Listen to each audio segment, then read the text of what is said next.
আজকে যদি আমরা আমাদের বন্ধুত্ব ঠিক রাখার জন্য খারাপ কোন পথ অবলম্বন করি, বিশ্বাস করুন কিয়ামতের ময়দানে কিন্তু আল্লাহ পাক রব্বুল আলামিন যে কথা বলেছেন, ইয়া ওয়াইলাতা লাইতানি লাম আত্তাখিয ফুলানান খলিলা।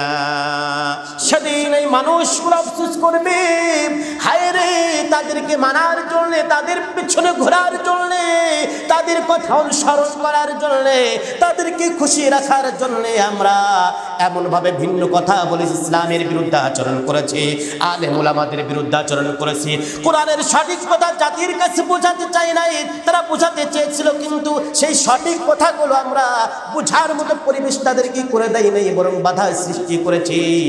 আজ কি বড় বিপদগ্রস্ত হয়েছি। আমরা যদি ওদেরকে বন্ধুরূপে গ্রহণ না করতাম, ওদের কাছে যদি না যাইতাম, আমরা এই বিপদের সম্মুখীন হতাম না। আল্লাহ রাব্বুল আলামিন বলেন, ইয়াকুলু ইয়া লাইতানি কদ্দামতু লি হায়াতি। আল্লাহ রাব্বুল আলামিন বলেন, কিয়ামতের ময়দানে মানুষ যখন বিপদগ্রস্ত হয়ে যাবে, সেদিন মানুষের ভিতর থেকে সকলেই যারা যারা আফসোস করে বলবে, ইয়া লাইতানি কদ্দামতু লি হায়াতি, হায় রে, যদি আমি কিছু আগে পাঠাতাম আমার এই জীবনের জন্যে।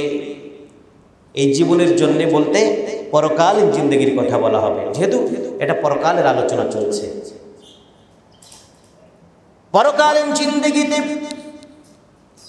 বিপদগ্রস্ত যখন মানুষ হয়ে যাবে, সেদিন মানুষগুলো বলবে, হায় রে, দুনিয়ায় থাকা অবস্থায় আমার তো সুযোগ ছিল নেক আমল করার, আমার তো সুযোগ ছিল ভালো ভালো কিছু কাজ করার, আমার তো সুযোগ ছিল সুন্দর কিছু আমল করার।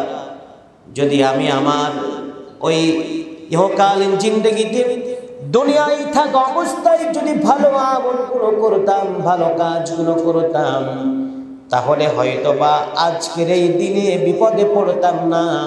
ওখানে তথা দুনিয়ায় থাকা অবস্থায় আমার আমলনামা যদি পরকালের জন্য পাঠিয়ে আসতাম, তাহলে হয়তো আমি আজকের দিনে জাহান্নামের ঠিকানা আমার হতো না। প্রিয় হাজিরিন,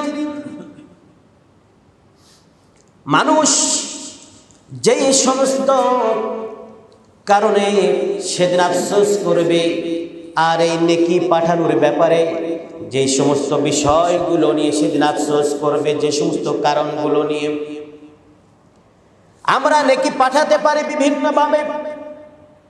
অনেক দিক নির্দেশনা আমাদের সামনে আছে আমল করার ক্ষেত্রে।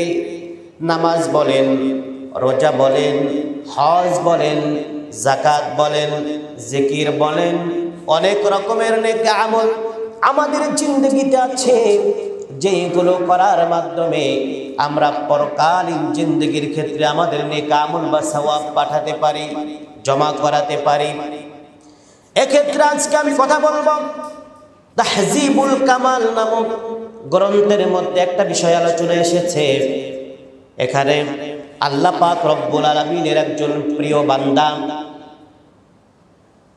একজন প্রসিদ্ধ তাবেঈ হযরত হাসান বসরি রাহমাতুল্লাহি আলাইহি, নাম শুনেছেন আপনারা?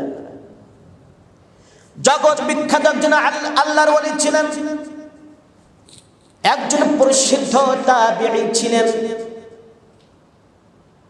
তাহজিবুল কামাল নামক এই গ্রন্থের মধ্যে আলোচনার এখানে কথাটা এই জন্য এসেছে যে মানুষ যেই সমস্ত জিনিসগুলো দিয়ে ধ্বংস হতে পারে, অথবা যেই সমস্ত জিনিসগুলো দিয়ে তার পরকালীন জিন্দগির ক্ষেত্রে নেক আমল পাঠাতে পারে, এর মধ্যে একটা গুরুত্বপূর্ণ জিনিস হলো তার জীবনের সম্পদ। তার জীবনের সম্পদ, এই সম্পদের দ্বারা সে পরকালীন জিন্দগিতে আল্লাহ পাকের কাছে তথা নিজের জীবনের জন্য সে নেক আমল পাঠাতেও পারে, আবার এই সম্পদ দ্বারা তার জিন্দেগিকে সে ধ্বংস করে দিতে পারে। হাসান বসরি রহমাতুল্লাহি আলাইহি তার জীবনের ঘটনাতে এসেছে নবীর যুগের ঘটনা। এই হাসান বসরি রহমাতুল্লাহি আলাইহি একবার তিনি আবদুল্লাহ ইবনে আহতাম নামক একজন ব্যক্তির ঘরে গেলেন, তার বাড়িতে প্রবেশ করলেন। হাসান বসরি ওখানে যাওয়ার পরই আবদুল্লাহ ইবনে আহতামকে দেখলেন তিনি শারীরিকভাবে খুবই অসুস্থ হয়ে পড়েছেন।